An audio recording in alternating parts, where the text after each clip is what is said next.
Io, italiano, nacqui a Pachino una mattina di luglio. Mia madre divenne pallida ai primi atroci dolori. Era giovane, sposata da poco e non sapeva quello che le sarebbe accaduto. Sperava che tutto sarebbe finito a mezzogiorno, nel senso che sarei cominciato io, e invece dovette aspettare che il balcone si facesse scuro e che si accendesse il lume a petrolio.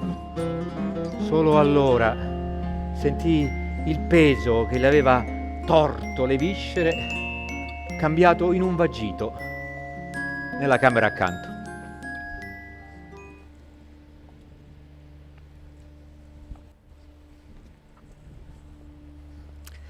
Il 24 luglio del 1907 da Maria Antonietta Ciavola e Rosario Brancati nasceva un maschio che 46 giorni più tardi fu battezzato con i nomi di Vitaliano, Salvatore, Giuseppe, e visse a Pachino soltanto i primi anni della sua fanciullezza. In seguito vi ritornò, e sempre più raramente soltanto i mesi estivi, ma per tutta la vita rimase affascinato dalla straordinaria atmosfera della vendemmia.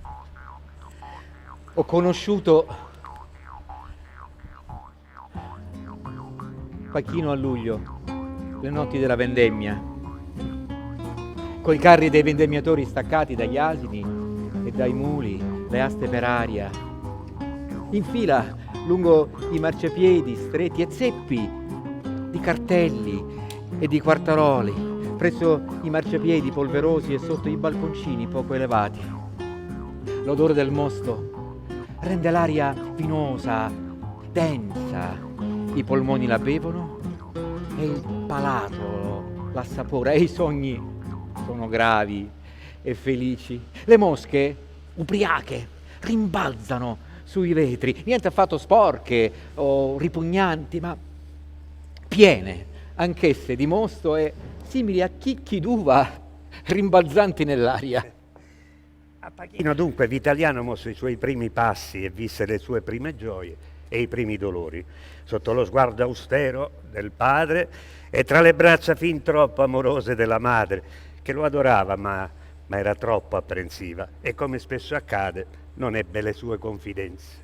Ricordo lo sguardo di mia madre che mi seguiva quando attraversavo il marciapiede. Prima ancora che io raggiungessi il lato opposto, le poche macchine che attraversavano sferragliando i lastroni di lava su cui mi ero trovato io dianzi trascinavano brani nella sua mente del mio corpo sparsi tra le ruote.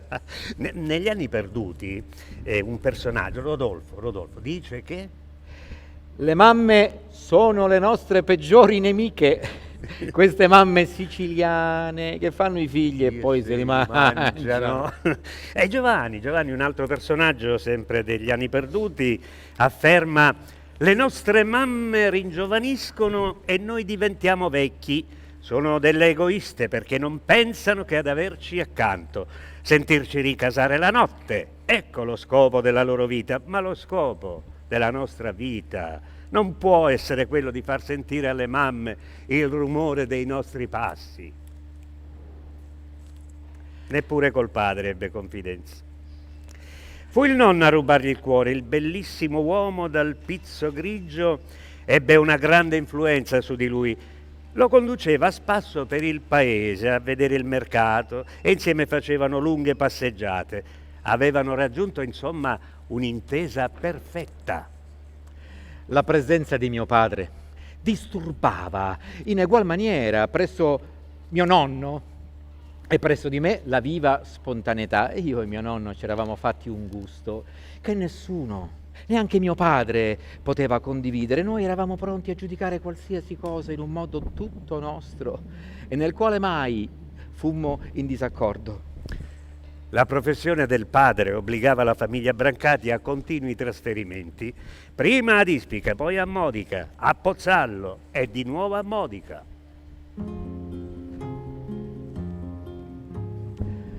Quando arrivai a Modica dal mio paese natio avevo 3 anni. Ecco la chiesa di San Giorgio, che vidi per prima cosa dalla terrazza, con il suo enorme altorilievo sul monte, la sua tortuosa scalinata, e quei muri, quei capperi dai fiori rosa, e i palazzi, uno sull'altro, ciascuno con la sua striscia di cielo imprigionata tra le ringhiere dei balconi e dei terrazzi. Modica la lasciai che avevo 10 anni,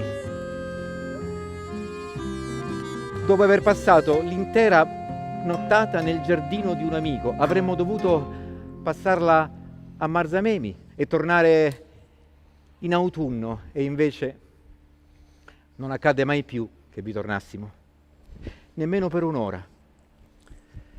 Era il 1917 e Vitaliano compiva 10 anni. La mia prima vecchiezza, dirà più tardi. Frequentava il liceo ginnasio con ottimo profitto. I professori erano meravigliati, i compiti che facevano erano superiori alla sua età. Era un fanciullo felice e sapeva apprezzare quella sua felicità. Nel 1920 Rosario Brancati venne trasferito a Catania e qui si formò il destino di Vitaliano come uomo e come scrittore. Catania è la città che gli ha dato di più e alla quale forse egli deve quasi tutto: personaggi, sensazioni, clima, emozioni, panorama, gusto dell'ironia. A Catania termina gli studi liceali e si iscrive alla facoltà di lettere e a 17 anni aderisce al partito fascista.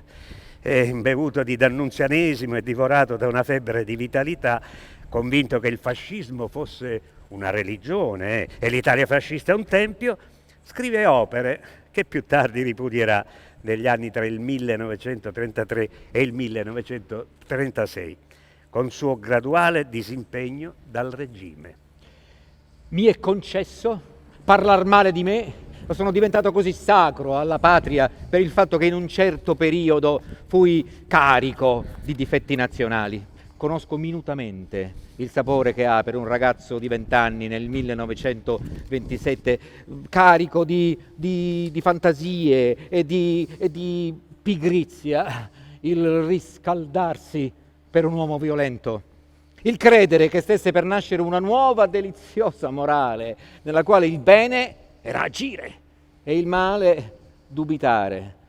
Conosco poi la vergogna che si prova dopo queste ubriacature, tanto da scrivere che in certe epoche non bisognerebbe mai avere 20 anni. Ma che vi hanno fatto di male i 20 anni? A 20 anni un uomo sconsigliato portava il mio nome, non vi dico che cosa ha fatto costui del mio nome. Lo ha gettato nella polvere, lo ha messo sulla copertina di libri abominevoli, a firma di poesie noiose e puerili. E chi era questo ragazzo? Io stesso, amico mio, io stesso a 20 anni. Ogni tanto un amico mi legge una pagina e quando vede che io comincio a dare in ismanie mi dice: ma non l'hai scritta tu quella pagina? Io? L'ha scritta quel delinquente che disponeva della mia firma. Tutti gli uomini finiscono con l'amare il proprio passato. Io no, io non l'amerò mai. Vedete questo bastone? Deve essere seppellito con me. Sì, me lo voglio portare nell'aldilà, nel caso che nell'altro mondo io possa incontrare quel delinquente che portava il mio nome. Beh, nel 1929 si laurea col massimo dei voti e la lode, discutendo una tesi su Federico De Roberto, che è tesi che più tardi ripudierà assieme agli scritti giovanili. Subito dopo esce per la prima volta dalla Sicilia, va a Roma ed entra nella redazione del Tevere. Nel 1933, mentre è a Catania per un breve soggiorno, lo raggiunge la notizia che il nonno, la persona che più ha amato nella sua fanciullezza, è morto. In mezzo a un gruppo che già parlava d'altro, mi voltai verso la chiesa e la vidi come una enorme lavagna nella quale qualcuno con un colpo di spugna avesse cancellato d'un colpo tutto quello che la mia fanciullezza e mio nonno vi avevamo scritto. Sì, la mia fanciullezza era veramente finita. La mia fanciullezza era morta. Il bel signore dal pizzo grigio aveva lasciato la terra. Sapevo bene che un uomo non muore tutto in una volta, ma età per età. E sapevo anche che le età dell'uomo sono due: la fanciullezza e la maturità. Quell'anno non si era vista un'ala nel cielo e la mia prima età era morta. Mi rimaneva ancora un'altra età. Il tempo per essere onesti, il tempo per essere veritieri e soprattutto semplici. Io l'avevo ancora, ma la mia prima vita era finita. Uno dei miei occhi si era chiuso per sempre. È l'inizio della crisi e del suo stacco dal regime. Nei primi mesi del 1934, dopo la pubblicazione di Singolare avventura di viaggio, i suoi rapporti con gli organi ufficiali della cultura fascista si vanno rapidamente deteriorando. La critica di Luigi Chiarini, vice direttore della rivista Quadrivio, prelude al settore del libro. Il libro di Brancati c'è secondo noi un errore fondamentale, ed è quello di aver creduto di far divenire complicato il problema morale, un tristissimo caso di lussuria. Per questo Brancati ha dovuto forzare la mano e cadere nel falso, nell'intellettualistico. All'attacco di Chiarini, condotto in nome della concezione gentiliana di una immanente moralità dell'arte, Vitaliano risponde con intellettuale. Rifiuta l'incarico di cronista offertogli dal Ministero della Cultura Popolare e invia una lettera di dimissioni al direttore del giornale. Caro direttore, a un certo punto della vita bisogna fare un viaggio e anch'io seguirò questa legge. A settembre mi imbarcherò. Spero in questo viaggio di scoprire un'altra America. Ritorna così in Sicilia e scrive Gli anni perduti, che è stato definito il primo romanzo dell'opposizione cosciente. Approfondisce la sua predisposizione alla satira e precisa il suo interesse per il comico e quale funzione esso può avere in una società asservita a un dittatore. A un artista siffatta società si presenta in forma mostruosa. Al problema di come esprimere la sua protesta politica contro questa società se ne aggiunge un'altra, quella ancora più grave per lui, di come entrare in rapporto con questa società. Rapporto intendo di narratore, coi fatti da narrare, in una parola d'artista, con la materia di cui dispone. L'essenziale è non farsi coinvolgere. Se egli osserva con mente serena, chiara, le persone che gli stanno intorno, noterà, questa volta con distacco, quanto di automatico, quanto di marionetta, quanto di fantoccio sta appunto nelle persone che lo circondano. Solo allora potrà ridere e così la sua più o meno modesta missione di scrittore comico è nata. Nel 1936 vince un concorso a cattedra per gli istituti magistrali e nei primi mesi dell'anno successivo viene assegnata a un istituto di Caltanissetta dove insegna italiano e storia. Sui 30 anni il corso della vita rallenta, come una barca che sta per voltare.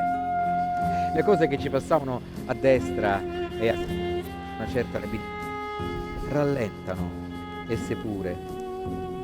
Guai in un momento come questo a trovarsi in una piccola città della Sicilia, i suoni delle campane, i canti dei carrettieri per loro natura già distesi, distendono ancora di più, così come le voci degli ambulanti e lo sbattere dei portoni la sera.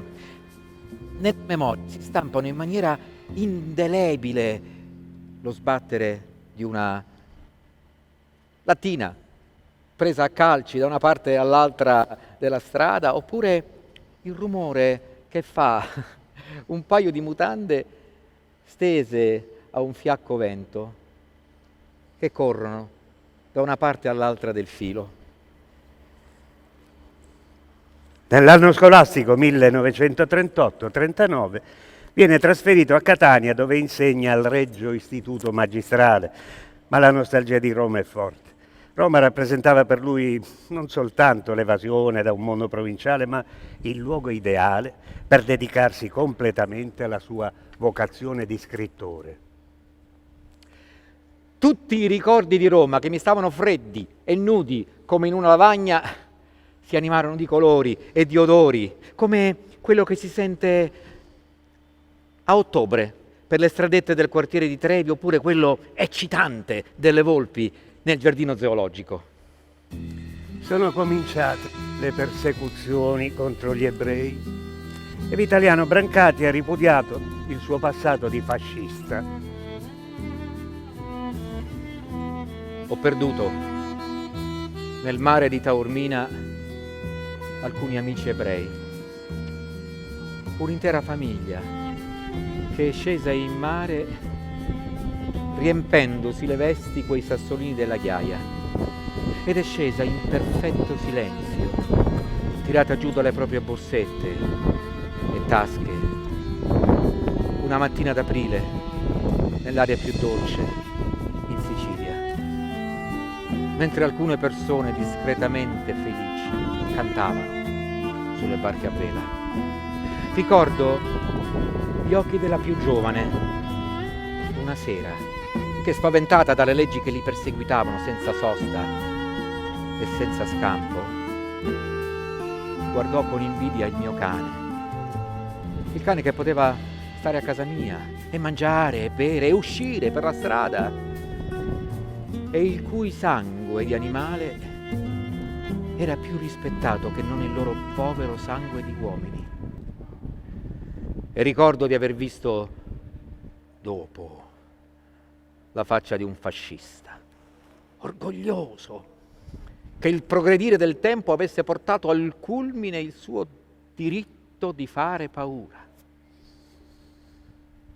Essere contemporanei di Hitler è una vergogna che non si riesce a lavare, perché quando il male è sceso sino a questo punto, e anche il bene è arrivato a grandi altezze. Nel 1940 scrive il Don Giovanni in Sicilia, che venne pubblicato nell'anno successivo, quando Brancati si stabilisce a Roma e riprende a scrivere per il teatro e per il cinema. A Roma conosce Anna Proclemer.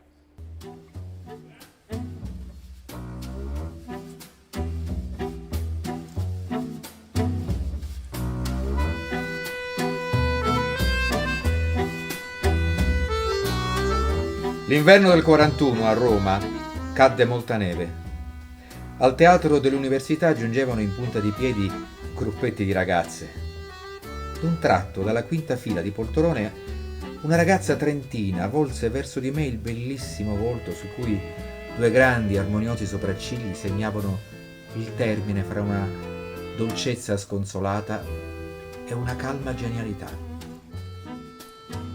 Era la mia prima esperienza teatrale, dopo anni di attesa, di frenetica incubazione di una vocazione che fin da bambina si era rivelata limpidamente inalienabile. Ora finalmente cominciava la mia vera vita. Era uno spettacolo di atti unici e uno di questi era di Brancati, Le trombe di Eustachio. Io avevo piccole parti, ma ero sempre in teatro, fanatica. Signora Proclemer, chiedi scena. Le dispiace? Riprendiamo dopo. Quando la ragazza tornò a voltarsi verso il palcoscenico, io ero già innamorato. E l'idea del matrimonio, che per tanti anni mi era apparsa ripugnante, mi sorrideva come una bella persona che avesse finalmente finito di deturparsi con una smorfia. Brancati era sempre alle prove. Era un signore elegante, con i baffetti. Era già uno scrittore affermato perché aveva avuto molto successo con il suo romanzo Don Giovanni in Sicilia. Aveva un'aria pacata, ironica e un sorriso ambiguo e una pronuncia siciliana che gli allargava le vocali e gli faceva scivolare la R. Il sentimento che ho per lei nella mia vita fisica si trasforma nella continua sensazione di trovarmi a correre sulle montagne russe. Ogni volta che la vedo mi sembra che incominci la discesa e che un vuoto mi si apra nello stomaco. Ammiravo Brancati. Lo trattavo come una persona anziana e arrivata. In quell'atmosfera un po' goliardica alla mano di quel teatro, egli portava una misteriosa aria di riservo, di rispetto, di una civiltà di altri tempi. Al contrario degli altri che mi trattavano con cameratesca rudezza e a volte anche con un po' di volgarità, questo importante signore mi dava del lei e si alzava in piedi quando arrivavo e mi chiamava sempre signorina. Talvolta, finite le prove, mi accompagnava alla circolare rossa che a quell'ora tarda non arrivava mai e mi ricordo le lunghe attese sotto gli alberi di Viale della Regina. È un buon consiglio, quando si è molto innamorati, guardare l'ombra che fa il naso di lei sulla guancia destra o sinistra, oppure la cicatrice che un antico foruncolo ha lasciato sul collo perfetto. Solo allora i sentimenti scendono ad un grado più sopportabile. Domani le dirò con molta lealtà: mia cara, io vi amo.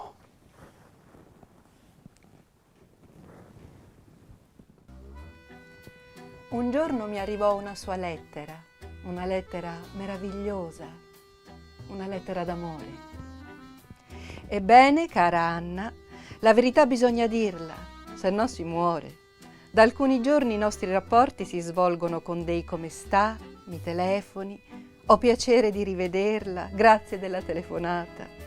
E invece le cose non stanno in questi termini diplomatici, le cose, almeno da parte mia, stanno così. Da 20 giorni mi sembra letteralmente di impazzire, non so lavorare, ma fumico il cervello con la pipa. La notte passeggio intorno al mio letto, faccio penosi calcoli con le dita, a tutti domando la stessa cosa. Mi sono rimasti solamente 2 pensieri, uno scintillante come il sole e uno nero come la morte. Il primo è che tu sei la più bella, dolce, intelligente, candida ragazza del mondo. E il secondo è che sei tanto giovane e io no. Gli anni che guardavo con simpatia come bravi cavalli che mi avessero portato, ora li odio perché mi hanno portato così lontano da te.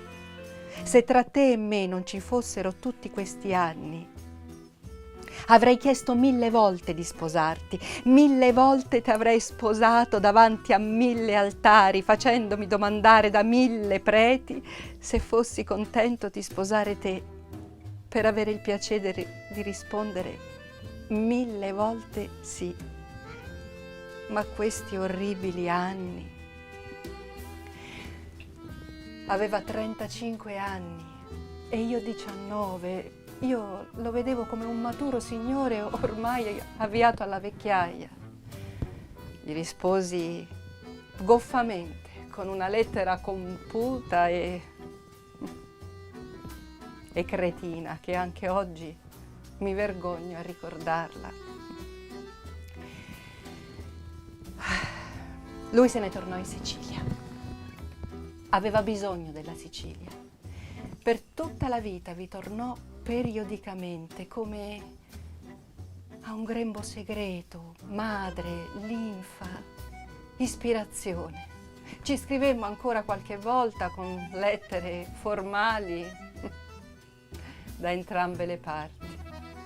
Poi in Sicilia sbarcarono gli alleati, l'Italia si divise in due e non potemmo più comunicare. Luglio 1943. La guerra è in Sicilia.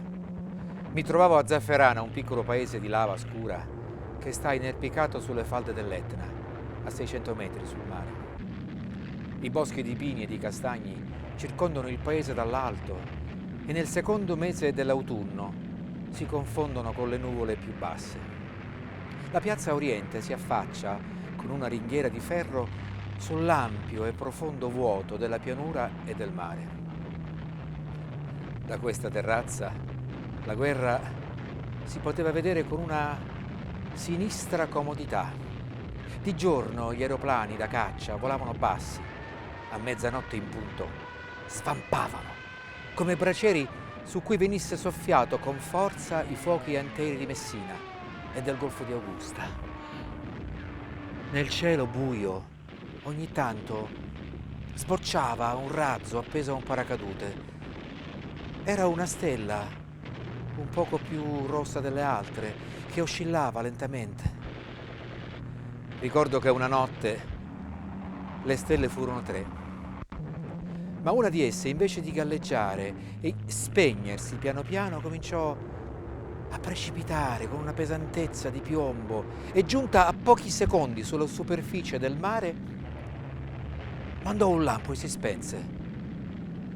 Era un aeroplano, scomparso in una fiammata. Avevamo assistito alla morte di un uomo che aveva percorso una retta di 300 metri dal cielo alla terra e dopo 5 o 6 battiti di cuore con cui aveva misurato quella orrenda corsa, se n'era andato per sempre. Tutto si era svolto in una sorta di silenzio e già ci eravamo abituati a tutto e alla morte di quel povero sconosciuto quando arrivò assordante, sconvolgente, improvviso, un fragore di rovina. Che cosa era successo? Nulla di nuovo. Era il rumore di quello che avevamo visto, il fatto di cui faceva parte. Era già vecchio. Ebbi sue notizie da amici comuni che avevano passato le linee. Chiedeva di me, voleva sapere dov'ero, cosa facevo, come stavo. Poi la guerra finì e nell'estate del 45 capitai a Catania con una troupe cinematografica, dovevo girare Malia. Non ho più amato la Sicilia come in quei giorni, anzi, in quelle notti ci rivedemmo. Facemmo lunghe passeggiate fino all'alba in una Catania magica, astratta, che forse avevamo inventato solo noi, perché non l'ho più ritrovata. Sono stati momenti bellissimi, ancora li ricordo, struggenti, unici. Mi ha insegnato ad amare Keats, Leopardi, Bellini, Chopin, ma soprattutto mi ha insegnato ad amare l'idea di una vita insieme. 6 ottobre 1945. Sono passate 8 ore da quando sei partita e io sono andato avanti da un minuto all'altro, assistendo ogni volta al miracolo di averne la forza. Ora mi pare di essere cascato. Ti assicuro, ti giuro, che ringrazierei il cielo se mi concedesse di non andare più avanti. Ho il terrore della sera che è prossima e domani sarà peggio. È questa la felicità di amare la più bella, la più dolce, la più nobile, la più intelligente e sensibile ragazza del mondo. Ci sposammo l'estate successiva, a Roma, in una chiesa ancora in costruzione, con i soli testimoni. Io indossavo un vecchio tailleur bianco e un cappellino rimediato all'ultimo minuto. E mi ricordo che nell'uscire dalla chiesa mi si smagliarono le calze. Andammo a stare a casa dei miei genitori, che ci diedero amorevolmente la loro camera da letto. Avevamo pochissimi soldi e nessun senso pratico.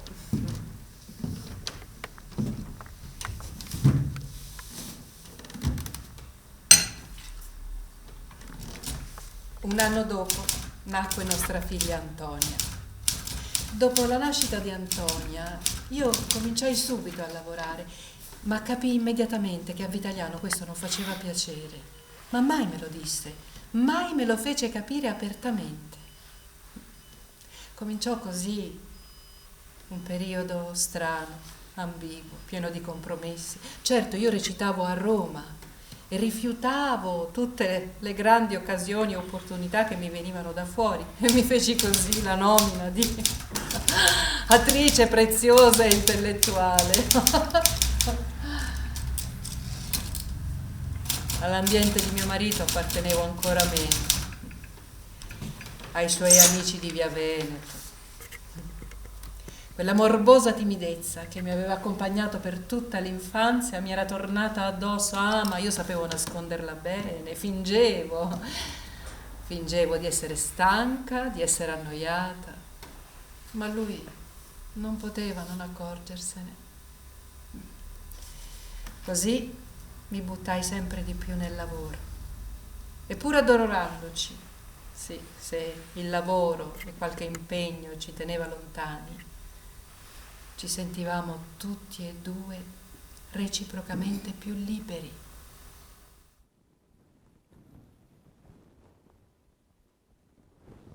In maggio ebbi una brutta impressione che ho segnato in un taccuino.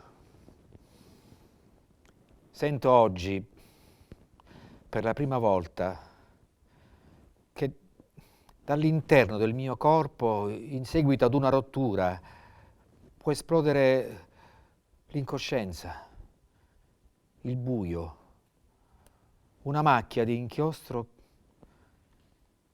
che mi cancelli all'improvviso.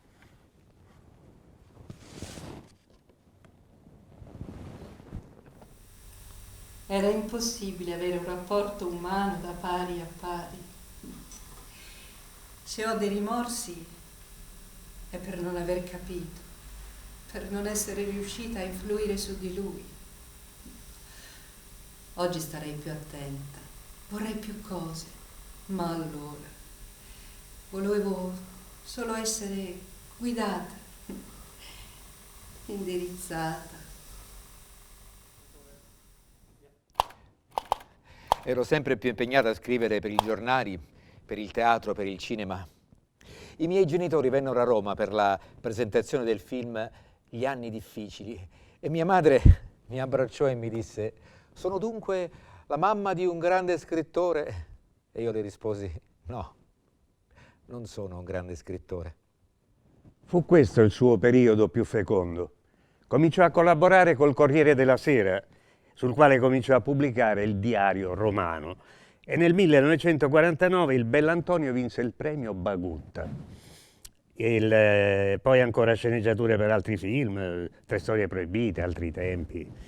Il 1952 lo trovò impegnatissimo in polemiche contro la censura che gli aveva bloccato la rappresentazione della sua nuova commedia, La governante, che andrà in scena solamente 13 anni dopo, nel 1965. Carissimi papà e mamma, la Commissione per la censura, a grande maggioranza, ha dato parere negativo sulla mia commedia La governante. Ma prima di dichiararlo ufficialmente, ha voluto mandare la commedia ad Andreotti per lasciar decidere a lui. Questo giovanotto indaffarato non ci ha fatto sapere il suo parere. La commedia è scritta in modo che nessuno possa scandalizzarsi, ma la censura democristiana è ormai diventata di una protervia senza limiti. Un'aria di sacrestia invade l'Italia. A lui, reduce dalla ubriacatura fascista e accanito avversario di ogni tipo di dittatura, quel tempo appariva pieno di mediocri fanatici, incapaci di apprezzare l'arte e di moralisti che si fanno venire il mal di mare col problema sociale e morale dell'arte, ma che in realtà odiano l'arte nella sua vera essenza. La cosa che mi riesce più difficile da 15 anni a questa parte è di amare la mia epoca. Le sue questioni o problemi, come uso chiamarli, le sue soluzioni, il suo linguaggio, le sue invenzioni, i suoi miti, mi lasciano penosamente freddo. Ingabbiati dentro case bruttissime, abbassiamo rumorosamente le saracinesche per non vedere la torre del Cinquecento o il campanile del Settecento, che ci ricordano come nel mondo esiste anche la bellezza. In tutti i tempi, la verità, la bellezza, il bene sono stati più visibili che nel nostro. Tutti hanno lavorato meglio di noi.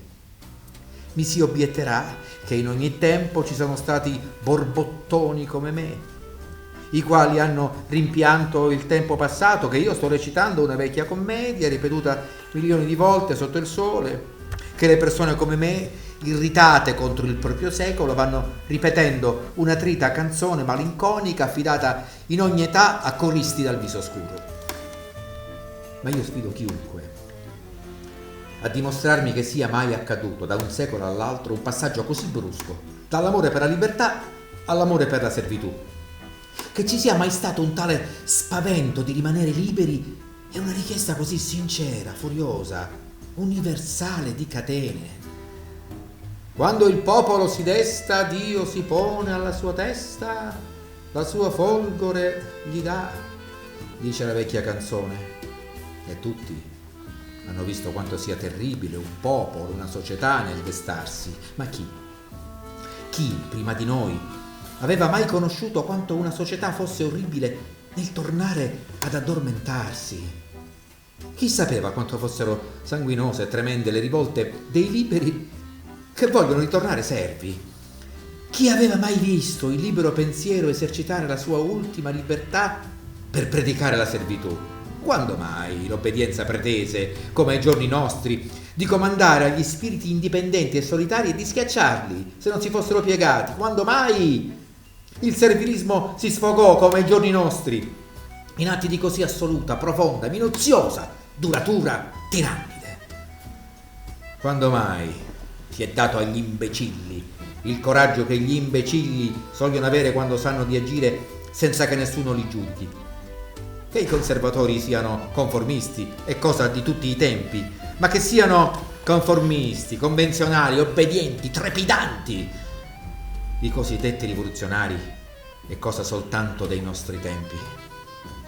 Quando una generazione minacciata da un progresso che la farebbe retrocedere al di qua della libertà di opinione e da un conservatorismo che nei suoi momenti estremi distrugge le sole cose che valga la pena di conservare, quando l'alternativa in cui vorrebbero metterci è solamente apparente perché il gioco stellare ci presenta sia in una mano che nell'altra la stessa carta, servitù, credo che ci siamo meritati largamente il diritto al malumore. Naturalmente malumore per le cose generali, perché nulla ci impedirà di lavorare nella nostra piccola cerchia, lietamente e con buona coscienza.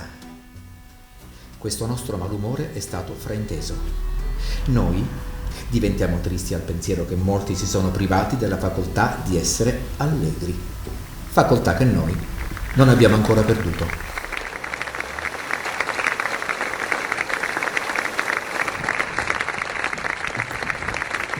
Nel settembre del 1954 Brancati andò a Torino per operarsi di una cisti di cui soffriva. In realtà stava benissimo, ma il volume della cisti era aumentato e si temeva che potesse premere sul cuore. Stemmo a Torino qualche giorno prima del suo ricovero in clinica. Furono dei giorni molto calmi, assorti, privi di ogni angoscia e paura, dei giorni dolci, li ricorderò sempre. Fu un periodo particolare che non dimenticherò mai più.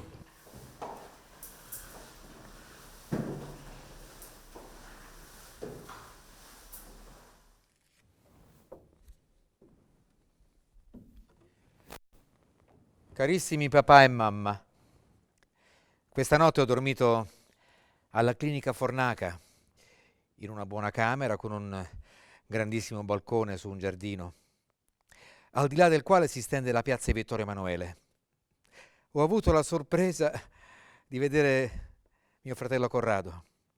Io pago la pensione in clinica, ma mangio fuori. Ieri siamo andati, Anna, Corrado ed io, in un ristorante famoso della città. Non ho ancora preso l'aspetto, o meglio, le abitudini del ricoverato. Come state? Come sta Antonia? Vi prego di essere tranquilli. Vi abbraccio forte.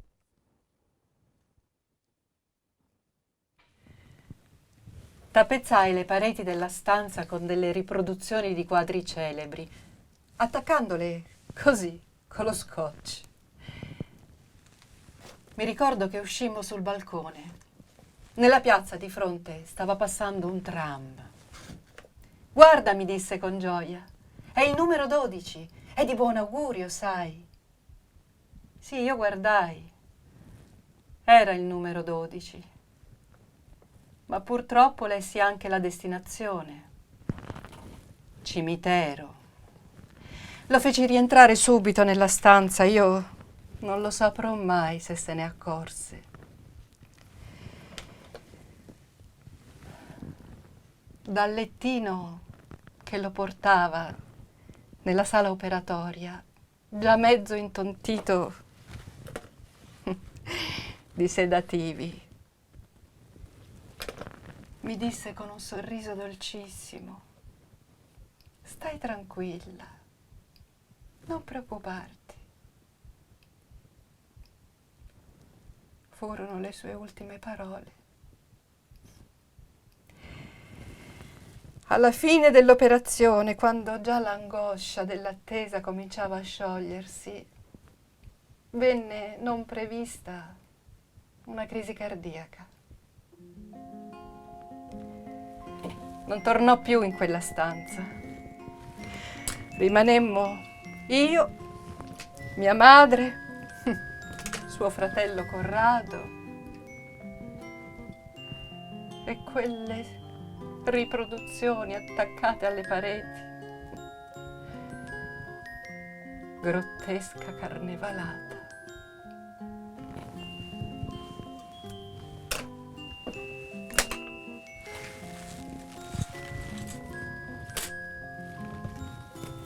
La selva intricata della vita, come cresce e si infittisce di persone, di fatti, di pensieri, di cose.